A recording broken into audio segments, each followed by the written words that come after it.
This time, we're going to be looking into something I think a lot of us think about all the time, even if we don't always know we're thinking about it. Persuasion. Oh, yeah, absolutely. How Right. to get people to do what you want. Exactly. And we're going to be focusing on sort of the psychology of persuasion, Right on. talking about how it works, Yeah. why it's so powerful, and maybe how understanding it can give you a little bit more power in your own life. Absolutely. And we're going to touch on some ideas from a really interesting book called Influence, The Psychology of Persuasion by Robert Cialdini. Oh, a classic. Yeah, have you read it? Yeah. Yeah. It's been a while, but yeah, it's a great book. Yeah, so we're going to touch on that a little bit, but Yeah. really I want to look at real life examples and talk about how these principles play out in our everyday interactions. Yeah, for sure. I think that's the best way to really grasp these concepts is to see how they actually work in the real world. Right, so let's dive into the first principle we're going to explore today, the power of reciprocation. Have you ever noticed how a small favor or a gift can make you feel obligated to return the kindness? Oh, absolutely. It's deeply ingrained in us, this sense of fairness and obligation, Oh, Like, yeah. you scratch my back, I'll scratch yours kind of thing. Right. But I think it goes even deeper than that. Like, we feel obligated to repay even uninvited favors. Yeah. Things we didn't even ask for. Oh, yeah. It's almost like a subconscious transaction is taking place. Yeah, and it really can be used in all sorts of ways. Oh, yeah. I mean, from obviously building relationships, which can be a positive thing, Yeah. to closing deals, Mm-hmm. to even getting someone to do something that maybe they didn't even want to do in the first place. Yeah, absolutely. It's a powerful tool. Like, for instance, let's say a salesperson offers you a free sample Okay. or a discount. You might feel obligated to buy something, Yeah. even if you weren't really initially interested. Exactly. It's like that feeling of, okay, you got me. I'll buy the small item just to even the score. But I think awareness is key here, Mhm. When someone does something nice for you, it's worth asking yourself, is this a genuine act of kindness? Right. Or is this a tactic to sort of nudge me in a certain direction? Exactly. That's like, am I being played? Yeah, exactly. And Yeah. and being aware of this principle can help us avoid feeling pressured into making decisions we might regret later. Right. It's about taking that pause, that moment of reflection before reacting Exactly. to the situation. It doesn't have to be like some big calculated thing. No, not at all. It's just about being a little more mindful Right. of the situation. And it's not even always about like tangible things like a gift or a discount. Right. This principle can operate on a more emotional level too. Oh, absolutely. Like, imagine someone gives you a really heartfelt compliment. Mm-hmm. You might feel inclined to reciprocate with praise Yeah, or by like being more agreeable to their suggestion. absolutely. It's like that warm, fuzzy feeling you get.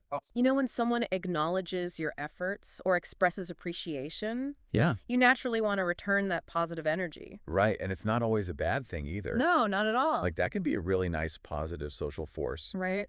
fostering cooperation and goodwill. Exactly. But you just have to be aware of when it's being used strategically. Yeah, it's all about understanding those subtle ways in which our feelings of obligation can be leveraged, Right. for better or for worse. Okay, so let's shift gears a little bit and talk about the principle of commitment and consistency. Okay. This one is all about our deep-seated desire to align our actions with our past commitments and beliefs. Right. Like we want to be seen as reliable Yeah. and true to our word.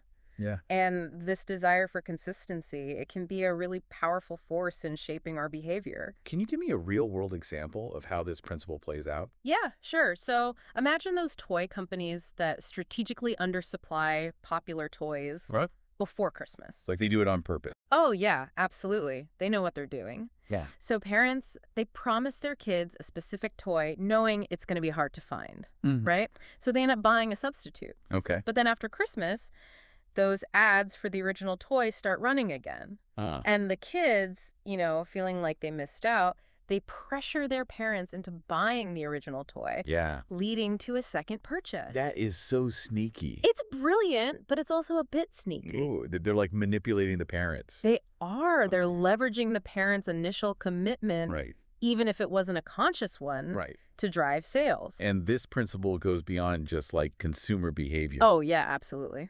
Think about how political campaigns use small commitments Mm-hmm. to garner support. Right. They might start by asking you to sign a petition or make a small donation. Exactly. And these actions, while seemingly insignificant, yeah. increase the likelihood that you might vote for that candidate or make larger donations later on? Absolutely. It's about creating a sense of alignment and consistency over time. Yeah, it's like building a staircase, Yeah. one small step at a time. I love that analogy. It's perfect. And before you know it, you've climbed to a height you might not have even initially considered. So it Exactly. could be a good thing, too. Like, you could use that for positive change. Oh, absolutely. Like, making a public commitment to a fitness goal or a personal development plan can increase your likelihood of sticking with it. For sure, that public declaration creates a sense of accountability Mhm. and it reinforces your commitment. So it's about harnessing the power of consistency, Yeah. but it's also about recognizing when it's working against us. Right. If you're clinging to a decision, even when your gut is telling you to reconsider, Mm-hmm.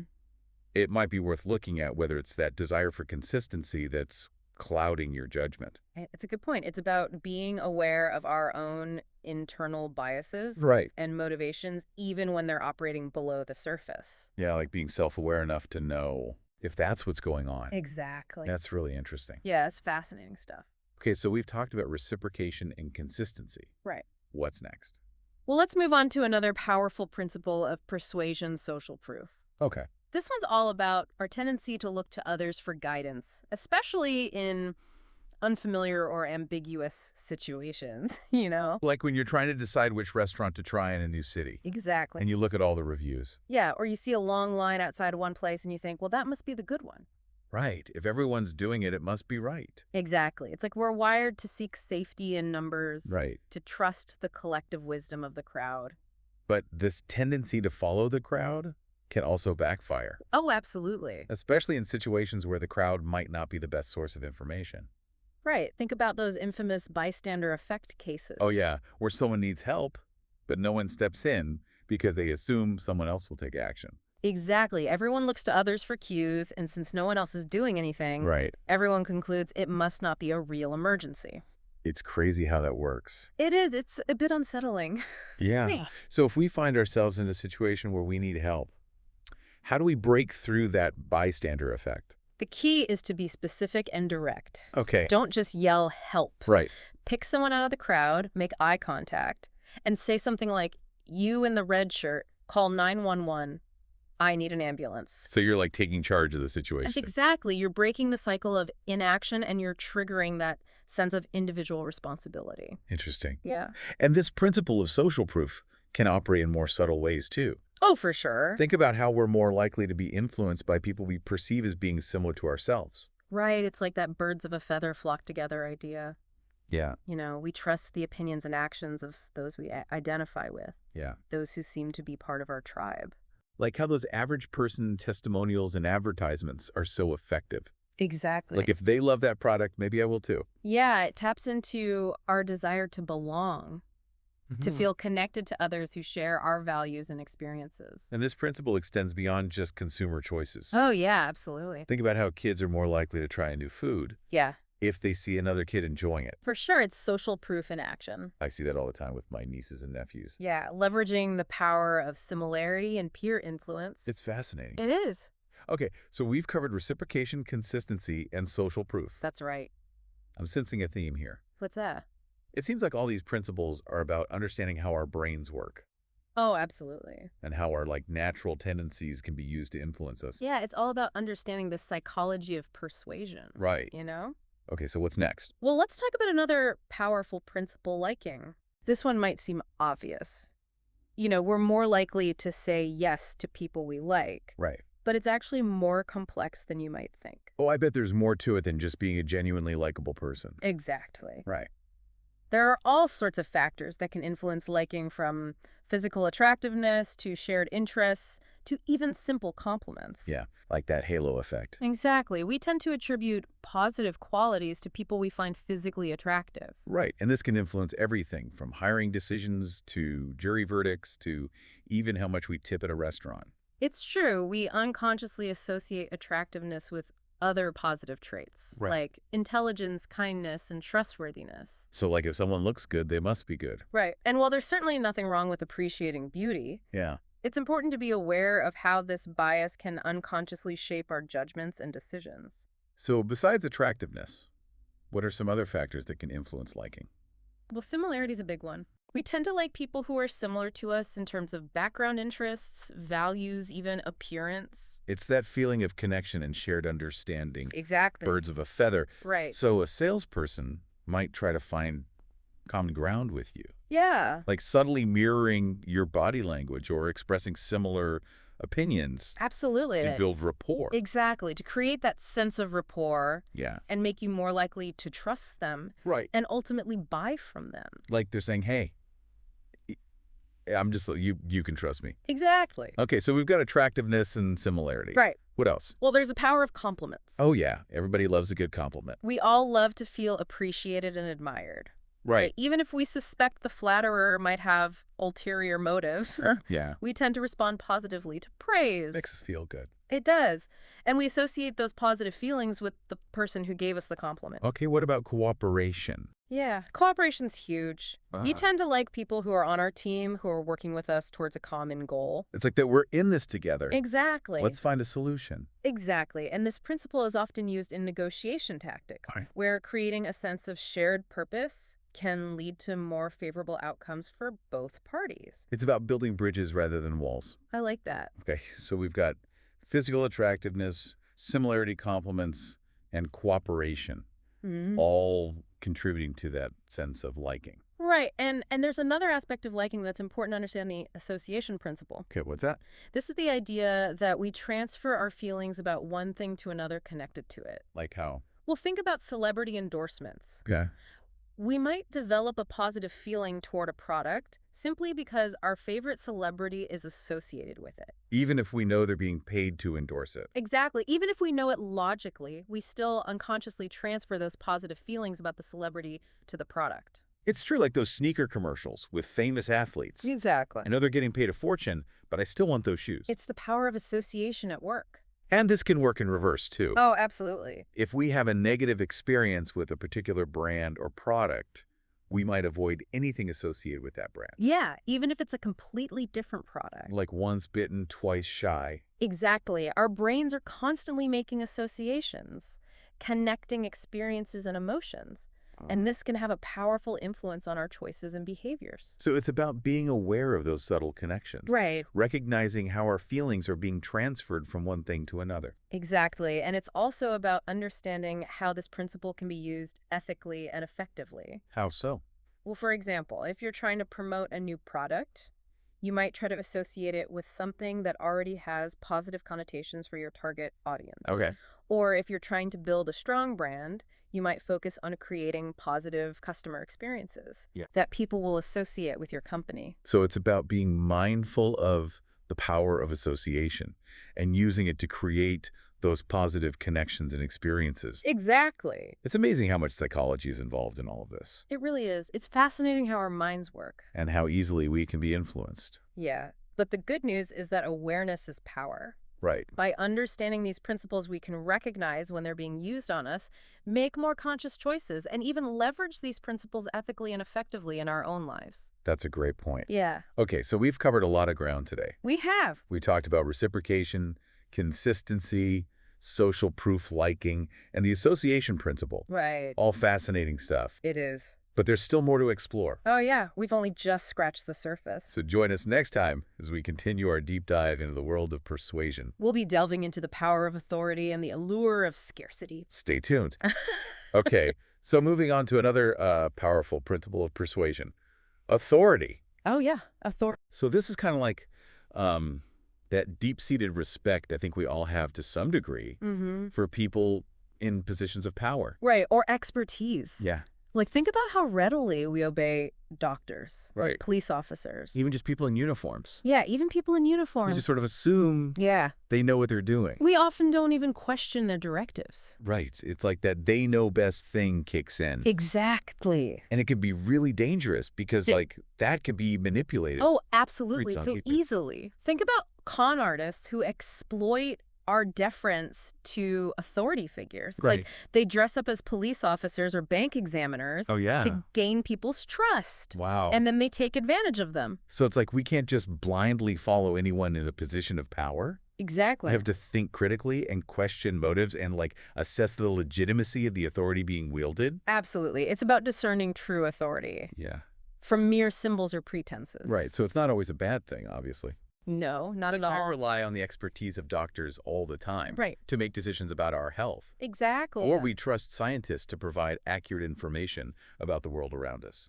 Yeah, deference to legitimate authority can be really beneficial. Right. It can streamline decision making and provide access to specialized knowledge. So it's about finding that balance Exactly. between respecting authority, Yeah, but also retaining our critical thinking skills. absolutely. So don't just check out completely. Right, be informed, be discerning, Yeah. and don't relinquish your own power of judgment. Okay, so we've got reciprocation, consistency, Mm-hmm. social proof liking authority. Mm-hmm. What's the last one? The last principle we're going to explore today is scarcity. Scarcity. Yeah, that irresistible allure of the limited, the rare, the almost out of reach. Yeah, like limited edition Exactly. while supplies last. It's a powerful motivator. Yeah, it is. It taps into our fear of missing out. Right. Like, think about those Black Friday sales, Oh, yeah. where people are camping out overnight, battling crowds, all for the chance to snag a limited quantity item. At a discounted price. And a discounted price, exactly. It really is like that primal urge It is to tough. grab what's scarce before it disappears forever. And marketers, they know how to play on this desire. Oh, yeah. Limited time offer, only a few left in stock. These phrases, Mm-hmm. they trigger a sense of urgency. Right. You got to act now. You gotta act now or you're gonna miss out. And this happens even beyond just like buying stuff. Oh, yeah, for sure. Like, it happens with information too. Absolutely. Like, imagine a salesperson telling you about a limited time investment opportunity. Right. They might say, I'm only sharing this information with a select few clients. This is an exclusive offer. You need to act fast. Exactly. And suddenly it's like, It seems more valuable yeah, way more valuable. because it's not widely available. It's like that feeling of being in the know, Exactly. having access to something special that other people don't. And that feeling of exclusivity can be very persuasive. So how do we resist that pull? It's tough. Yeah. The key is to recognize that scarcity often plays on our emotions. Right. When you feel that urge to buy something just because it's scarciver, take a step back. Mm-hmm. Ask yourself, do I really need this, or am I just reacting to the fear of missing out? Right. Like, calm down. Exactly. Take a breath. And also recognize that scarcity is often manufactured. Right. You know, the product or service might be no better than it was before, Right. but the perception of limited availability makes it seem more desirable. It's like those lines outside nightclubs. Exactly. Sometimes they keep people waiting even if there's plenty of space inside.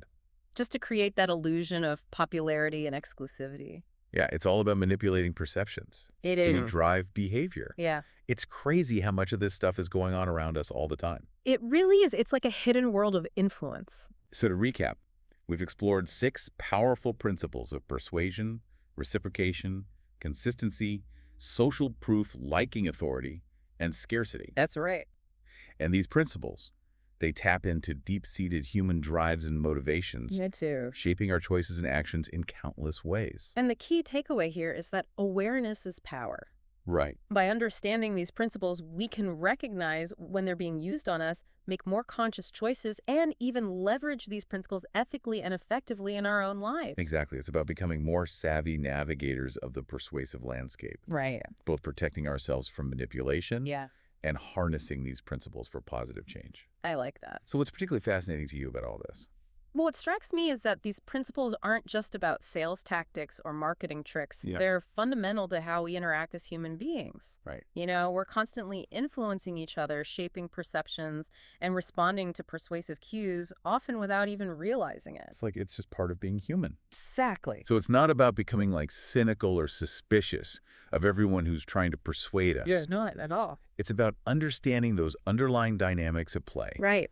and using that knowledge to make more informed and authentic choices. Exactly. It's about becoming more conscious and intentional Yeah. in how we navigate the world of persuasion, Right. both as influencers and as those being influenced. This has been an incredible deep dive. It has. I feel like I have a whole new toolkit for understanding and navigating these like subtle forces of persuasion that shape our lives. It's been a pleasure exploring these ideas with you. Yeah, likewise. And to our listener, I encourage you to keep observing, Yeah. keep questioning, and keep using this knowledge to make more empowered and authentic choices. Because ultimately, understanding the science of persuasion gives us the power to create a more conscious, connected, and fulfilling world. I agree. Until next time, stay curious. So we talked about liking, we talked about social proof, we Yeah. talked about authority. Mm-hmm. Is there anything we missed? Well, there's one more principle we should cover. It's a big one. It's scarcity. Scarcity. Okay. Yeah, that feeling of wanting something more when you know there's not a lot of it to go around. Oh, yeah, totally. Like when you see that limited time offer, Exactly. you got to get it now or it's gone forever. It's like a built-in urgency button in our brains. Right. And it makes sense, like from an evolutionary perspective. Oh, absolutely. If resources are scarce, Yeah. you got to grab what you can. You don't want to miss out. But this principle can be like totally manipulated. Oh, yeah, for sure. Marketers use it all the time. Right, like creating that sense of urgency Mm-hmm. to get us to buy stuff. Exactly. They make us think we need to act now before it's too late.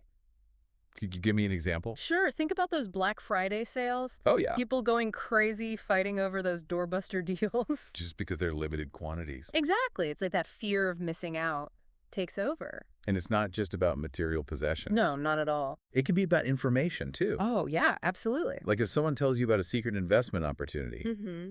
that's only available to a select few. Right. It suddenly becomes way more appealing. Right, it's like that exclusive club. Exactly. You feel like you're in the know. Yeah, like you have access to something special. And that makes it much harder to resist. So how do we protect ourselves from this scarcity trap? Well, the first step is awareness. Okay. Recognize when that feeling of scarcity is kicking in, Mm-hmm. and then ask yourself, is this a genuine scarcity? Right. Or is it manufactured? Like, is it just a marketing ploy? Exactly. And once you've calmed down that initial emotional reaction, you can make a more rational decision. It's like taking a deep breath Exactly. and stepping back from the situation. Yeah. Don't let your emotions control your actions. So we've covered 6 principles of persuasion today. We have. Reciprocation, consistency, social proof liking authority, and scarcity. It's a lot to take in. It is, but it's all about understanding the psychology behind persuasion Right. and how these principles can be used. For better or for worse. So what's the key takeaway for our listeners? I think the most important thing is to be aware of Yeah. these principles and how they're being used, both on us and by us. So we can make more conscious choices. Exactly. It's about taking back control Yeah, and not being manipulated by these subtle forces of influence. I love that. Yeah. So to wrap things up, what's one final thought you'd like to leave our listeners with? I'd say keep learning, keep observing, Yeah. and keep questioning the world around you. Because the more we understand about persuasion, the better equipped we'll be Yeah. to navigate this complex world. And make choices that are truly aligned with our values. I think that's a great place to end it. It's been a pleasure. Likewise. And to our listeners, as always, thanks for tuning in to another deep dive. And until next time, stay curious.